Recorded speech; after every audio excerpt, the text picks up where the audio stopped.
Spoilers ahead. Watch out and take care. A small house can be seen in the forest.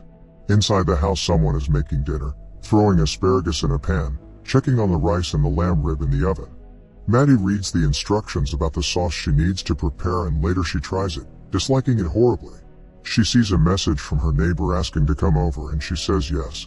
Maddie plugs her computer to the charger and continues the conversation with her neighbor on her phone. Then she calls her cat in for dinner and feeds her. Her neighbor can be seen approaching the house. Maddie comes out to greet her. Sarah immediately tells her that she read her book and tries to converse with her in sign language because Maddie is deaf. She can read lips, but Sarah insists that she let her practice signing with her. Maddie asks her what she thinks of the book, and she says that she loved it. She even tried to guess the ending but missed it completely.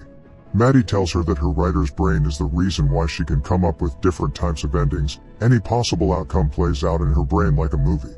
She finds it hard to quiet the voices in her head. Sarah asks her how her inner voice sounds like, and Maddie answers that it sounds like her mother. Suddenly, the fire alarm goes off in the house. They run inside and Maddie takes the alarm down, while Sarah takes the lamb out of the oven. Her cat escapes.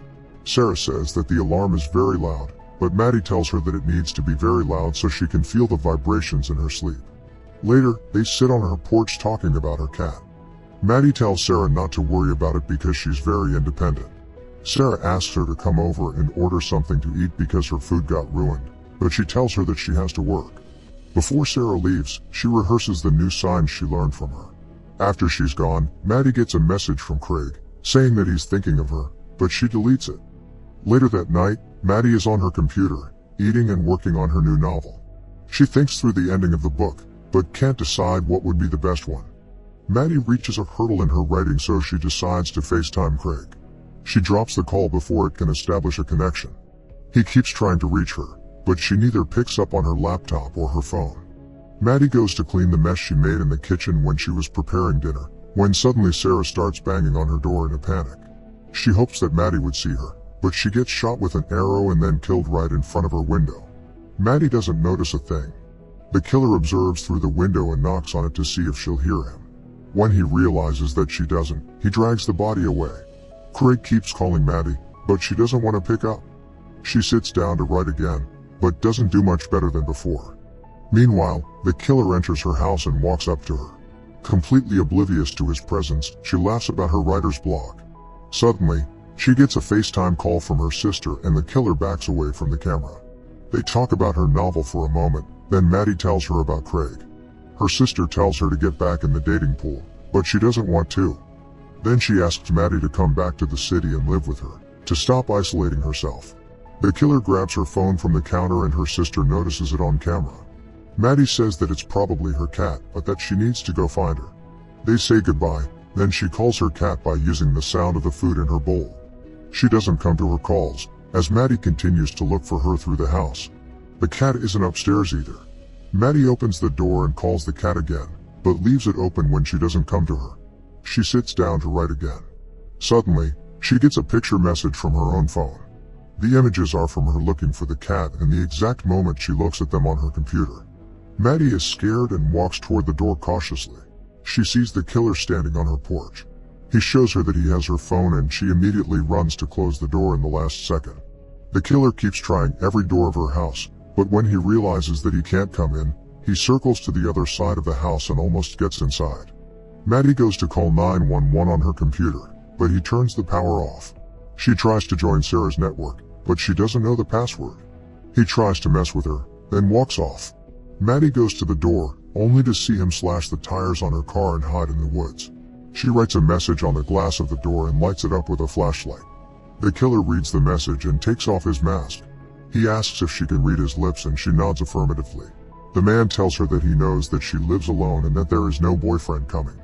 Then he tells her that he can come in the house whenever he wants, but he will only come for her when she'll be wanting to die.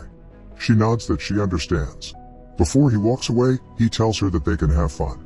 Maddie goes to her kitchen and gets a knife and a hammer, then goes back to the living room and checks it.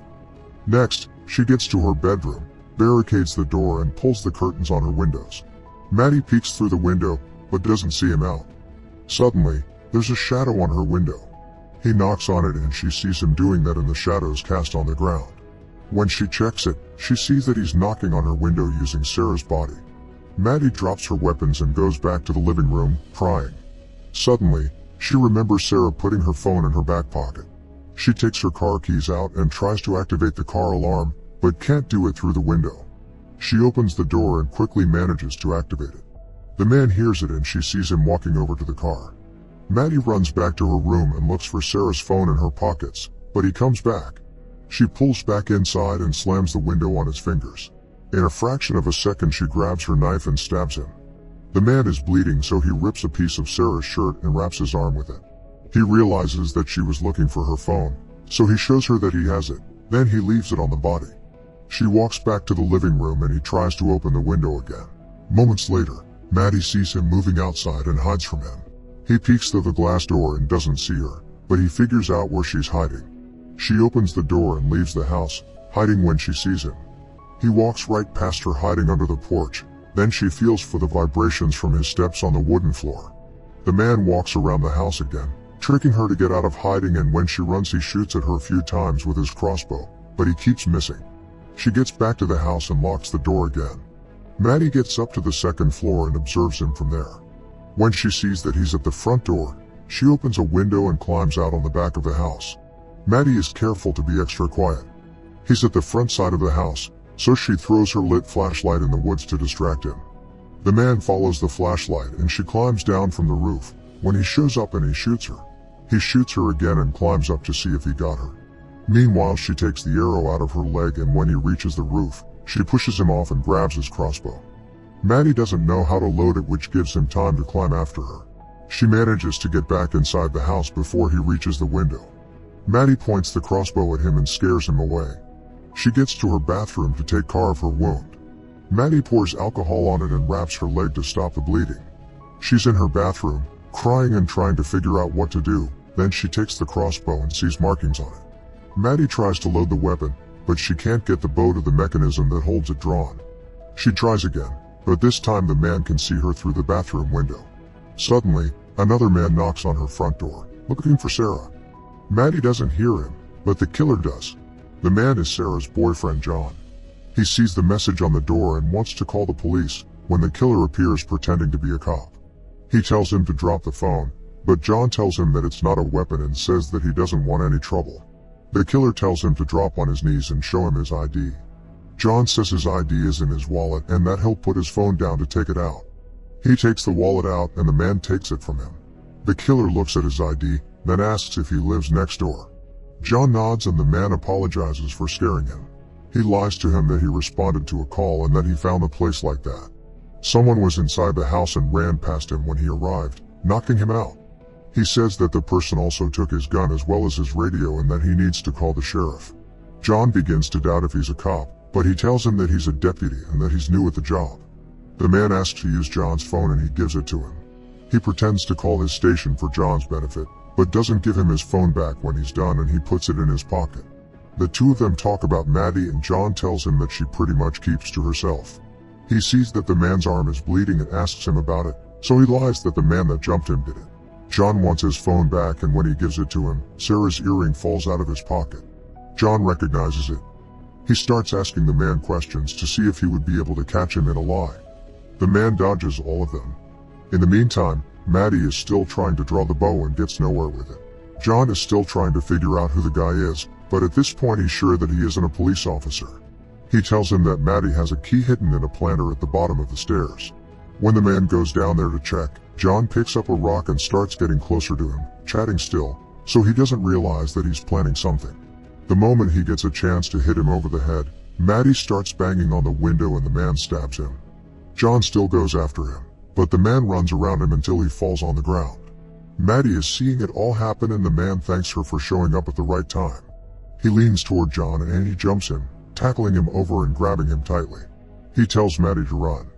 When she goes out the back door, the man runs after her and hits her over the head with a rock, killing her. That was just an outcome of her running away playing out in Maddie's head. Her inner voice tells her that she can't run. She's still inside the house. John dies before he could kill the man. Maddie keeps going through all the different possibilities and outcomes of her situation. She wonders if she could shoot him or go outside and get the power back on. She thinks about the places she could hide in the house, like the bathroom or the loft. Whatever she chooses, if he doesn't find her, she can still bleed to death. Outside of the house she can hide in the crawl space, but he knows that she hid there once. She's running out of time because she's getting dizzy, cold, and her vision is starting to blur. Her inner voice tells her that he has the advantage, one way or the other. She can't run, she can't hide, and she can't wait. Maddie suddenly realizes what she needs to do to save herself. Kill him. Meanwhile, the man is going through John's pockets and finds a pack of cigarettes. He goes over to Maddie's car and takes out the wrench. Sitting down on the car, he lights a cigarette and decides that he'll go inside the house in a little while, until she loses a bit more blood. Suddenly, her cat appears. He crouches down to her and is about to kill her, when Maddie shoots him with the crossbow. She runs back inside and he goes after her, catching her hand with the door and breaking it. He lets her hand go and she locks the door. The man breaks the arrow and tells her that he's coming in. Maddie stands up to face him, then uses her own blood to write "Do it, coward" on the glass. He walks to the car to get the wrench and Maddie writes down his description in the open document on her laptop. As he's breaking down the glass on her door, she writes a message for her mom and dad.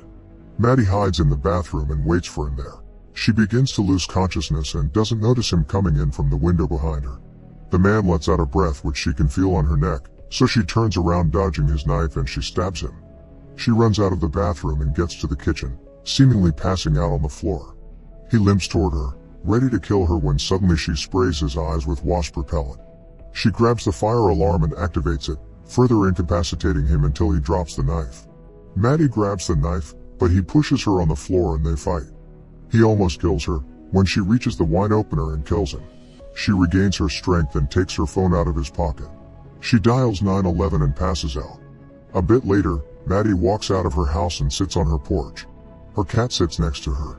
The police finally arrive at the scene. Make sure to subscribe and turn on notifications so you can watch more videos like this. Thanks for watching.